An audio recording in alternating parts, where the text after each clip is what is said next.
Welcome back to another episode of Nail Business Fundamentals. I'm Herman Morris with the Nail Hub. Now, on today's episode, the topic for today is something that I wasn't planning on talking about until much later in the series, but I decided to move it up, and I thought that'd be better to address it now rather than later because from your guys' comments and just some of the feedback that we've been getting, it became pretty clear that a lot of you are very early on in your nail career, meaning you're still actually just trying to perfect the craft. You're just learning how to do nails. And so I thought we'd be better served if we address this topic earlier on.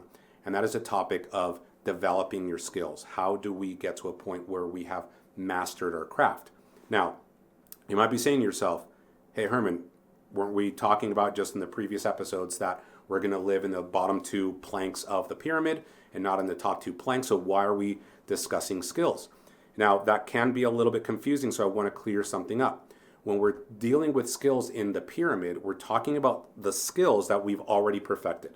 Okay, so even before we get to talking about running a business, we have to get to a point where we have such good skill that it's a marketable skill that we can actually build a business off of, right? So we're talking about two different worlds here. So the business side and then just building skills in general. We want to build skills first. We want to get to a point where the quality and the timing is to a point where we can actually do it, to a point where we can even consider then bringing it over here and creating a business off of that. So I hope that makes sense. All right. So even if you're already, you've been doing nails for a long time, even if you already consider yourself a subject matter expert or someone that's very advanced, please watch this video anyway, because I guarantee you that this is going to help you either become better or in any other skill that you might want to develop. And so all of this stuff helps you whether you're starting from scratch or whether you've been doing something for a long time and you just want to take those skills to the next level. The way that we approach training, practicing, all those kind of things really does matter, just like we've discussed with mindset and those type of things. So I want to bring the same type of concepts to actually drilling or practicing, training, all that kind of stuff. I'm going to add a lot more color to all these things as we go on. But I'll start with an example, and I'll show you how all of these things kind of work together. So real world example from the nail world. And this is something that happened often in our salon. So example number one, we had a nail tech that had an issue with a certain color. So she was really good, pretty solid in terms of quality and timing with all the gel colors that we carried in the salon. We provided everything for the salon, and she just had an issue with one particular color. And that just happened to be the color that one of her new clients that was becoming a regular always chose. She was not interested in any other color. So no matter how much she tried to kind of push her towards another color, and the customer just always wanted that particular color. So she had some anxiety about the fact that the customer was coming in the following day. And so she said, we said, you should probably just practice and just get comfortable with that color and just nail it down.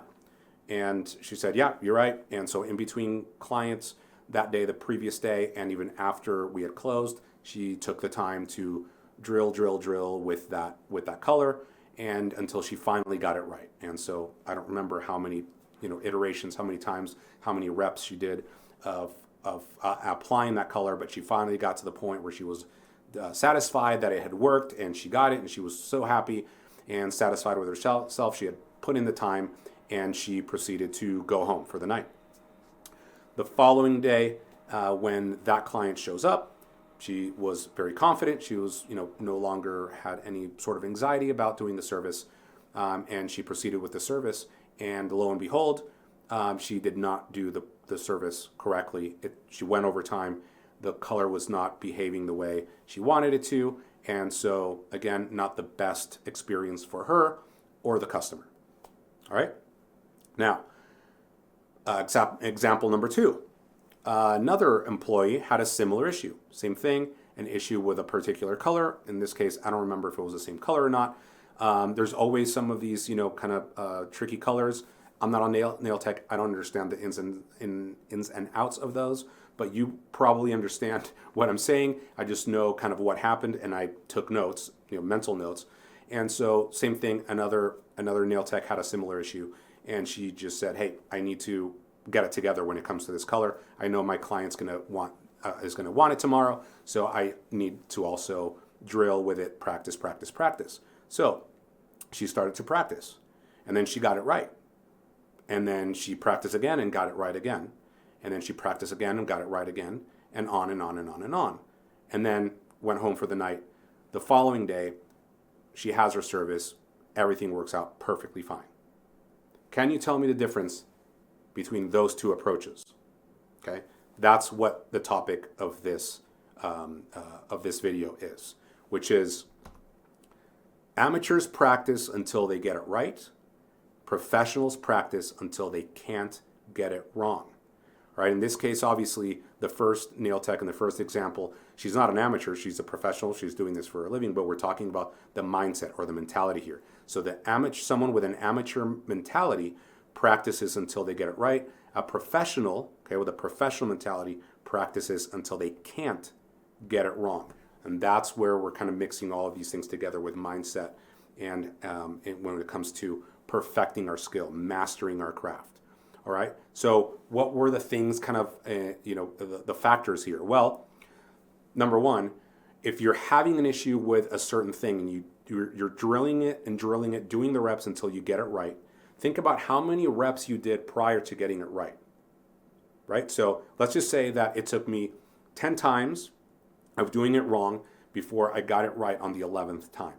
Well, now I have a 10-to-1 ratio of doing it wrong, meaning that in my brain and my muscle memory, I've done it wrong 10 times more than I've done it right. So then I go home for the evening, I go to sleep, I have a lot of hours in the following day before I get to my service, and then what's the likelihood that I'm going to be able to do it the way that I've done it only once in my life, which is the correct way?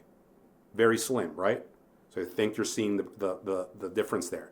And then compare that to the girl in the second example where she got it right and then she overcame all of the other times that she's done it wrong by doing it right over and over and over and over again, right? That's the mindset, that's the approach that we need to approach our training when we're trying to perfect our skills or master any craft, all right? So that's the mindset. That's the approach. Now I'm going to teach you another thing that I bring into again any field where I'm teaching. And that could be in the corporate setting, it could be in personal defense, it could be anything where I like to teach. Where this is really my passion is teaching people. So I've had to learn a lot of these different things, and many of them the hard way. But it's just experience, and it's just different things that I like to bring to the table. So I wanted to share them with you. And so the next thing that I want you to think about is, if we want to have a proper mindset around training, we need to segment in our minds these three different things. We usually use the words training and practice interchangeably when they're actually different things. And I know when we're having a conversation with other people or whatever, just casually, we know what we're saying. But when we are approaching or thinking about our training, we really do need to understand the differences here. Okay, so let's go through them. So what is training? Training is a formal setting in which we are learning from a subject matter expert. Okay? Anytime that you attend a class and you are being taught by a subject matter expert, that is the only time we should think of it as training. And what's important about that is that we are, those are the situations in which we have, again, an expert that is demonstrating proper technique, who is then guiding us through the class as to how to apply those skills and that technique, and then providing us feedback as to how it is that we're doing. So either validating what we're doing right or identifying what we're doing wrong. Very, very important aspects. And that's the only time in which we can refer to something as training. All right? The next one is practice. So what's practice? Well, simply enough, practice is when we put into place the things that we learned during a formal setting, during training. Whatever I learn in a training session, then I come home and then I practice it on my own, right? Very different, because now we're talking about a situation in which there isn't an expert looking over my shoulder telling me what to do or what not to do. So it's very important that we get the most out of our training sessions so that we can actually have meaningful practice sessions. We'll go back to that in a minute here. So then we have the third section, tinkering.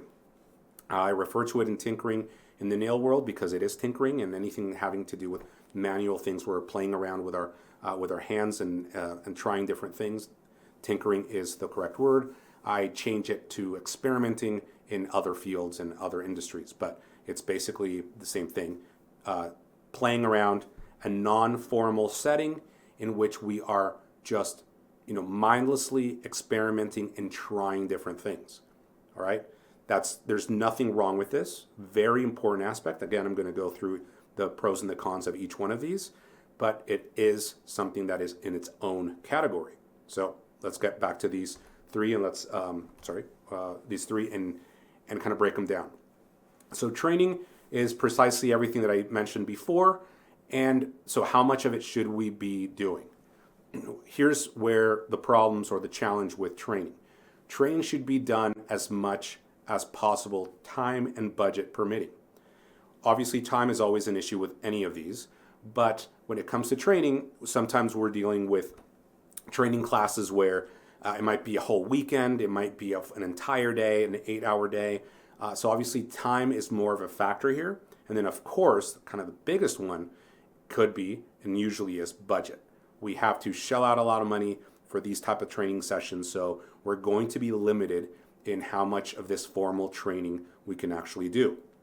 So what I say is do as much as you can afford in time and in budget-wise.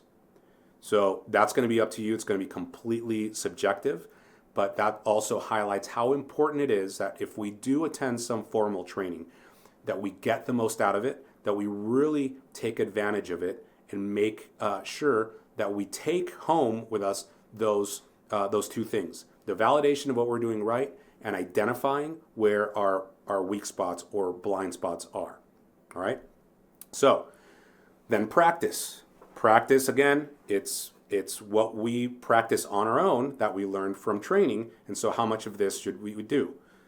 In reality, practice is where we're going to spend most of our time because usually budget is not as much of an issue. Now, if you're using equipment, if you're using up gels, if you're using up a lot of your equipment and things that you use for your business, then obviously there is a budgetary factor there. But in terms of just your time and the things, it's obviously not as much of a budgetary constraint. So usually it's about time and finding the time and making the time to make sure that we can drill as much as we need to in order to improve our skills. So the keys to having good practice sessions are based on two different things. One is going to be deliberate, meaning that we are going to be very focused on what it is that we're trying to do. We're not just mindlessly doing something that would be technically tinkering. So we're going to be very conscious and engaged in what it is that we're going to drill. And we're also going to be purposeful, meaning that even before we start our drilling session or practice session, however you want to think about it, is I'm already going into it knowing what skill it is that I'm trying to work on. What is it that I'm trying to improve? So even before I sit down, I'm going to say, today, I want to really work on my prep, all right? And I'm going to do 10 reps or 10 sets or 10, whatever it is, however you want to break it down, but I want to be very purposeful in what it is that I want to achieve.